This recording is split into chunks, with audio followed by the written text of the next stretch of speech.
Hi hello welcome to NIN media. నేను మీ journalist విప్లవశ్రీ. ఉత్తరప్రదేశ్లోని ప్రయాగ్రాజ్ కుంభమేళాలో జరిగినటువంటి తొక్కిసలాటలో సామాన్య భక్తులు అంతమంది పెద్ద ఎత్తున మరణించడం, క్షతగాత్రులవటం మహావిషాదాన్ని నింపింది. కుంభమేళాలు, జాతరలు, పుణ్యస్నానాలు కొత్తగా జరుగుతున్నవేవి కాదు. కానీ వీటిపైనున్న విశ్వాసాలు మరింత పెంచి మూఢత్వంలోకి తీసుకువెళ్తున్న తీరు ఆందోళన కలిగిస్తోంది. ఎవరి నమ్మకాలు వారికి ఉంటాయి.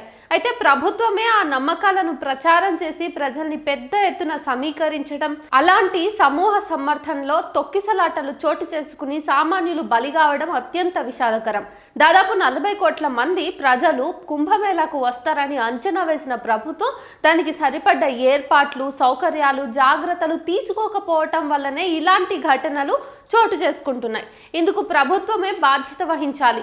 ఇలాంటి మత సమీకరణ క్రతువును తమ రాజకీయ స్వార్థానికి వినియోగించుకోవాలని చూస్తున్న వారు ఈ నష్టానికి బాధ్యులవుతారు. ఒకవైపు అమెరికా ఆర్టిఫిషియల్ ఇంటెలిజెన్స్ కనుగొని శాస్త్ర సాంకేతికతలో ముందుకు పోతా ఉంటే, మరోవైపేమో చైనా డీప్ సీక్ తయారు చేసి తన విజ్ఞానాన్ని పదును పెడతా ఉన్నది.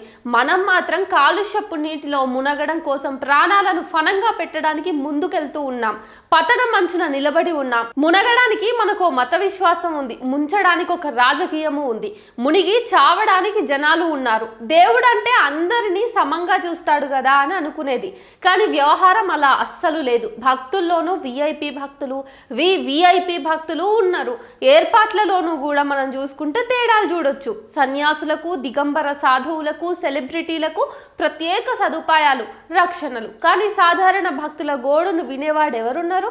చివరక దేవుడు కూడా వినడు. అందుకే అప్పుడెప్పుడో రచయిత చెలమిలా అంటాడు, మీ దేవుడు మీ డబ్బుకి దాసుడు, మీ నంగి పూజలకి, స్వార్థ ప్రార్థనలకి వశ్యుడు, దొంగ భక్త పరాధీనుడు అని.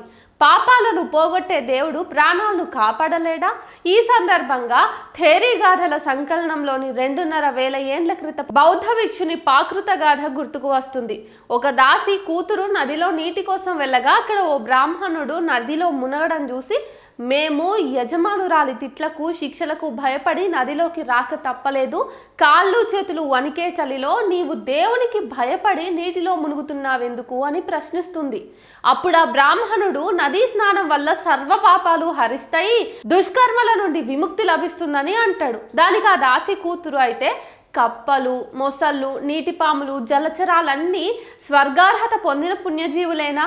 దొంగలు, దుర్మార్గులు, హంతకులు ఈ నీరు నెత్తిన చల్లుకుంటే వారి పాపాలు తొలగి పుణ్యాత్ములవుతారా? నీటికి పాపాలను తొలగించే శక్తే ఉంటే పుణ్యాలను కూడా తొలగిస్తుంది కదా అని అనగానే, నేను తప్పు చేశాను, నన్ను మీరు ఉత్తమ మార్గంలోకి మళ్లించారని చెప్పి ఆ బ్రాహ్మణుడు అంటాడు. అంత తార్కికంగా ఆలోచించే ప్రజల వారసులు నేడు పర్వదినాల పేరిట నదుల్లో మునగడానికి వెళ్లి మరణిస్తా ఉన్నారు. 1954లో జరిగిన మహాకుంభమేళా తొక్కిసలాటలోనూ 1000 మంది జనులు చనిపోయినప్పుడు అంబేద్కర్ అన్న మాటలు నేటికి వర్తిస్తాయి. ప్రపంచంలో ఏ దేశం కూడా మతం పట్ల ఇంత అంధభక్తి, వెర్రితనం ఉండదు. పాలకులు ఏం చేస్తున్నారు?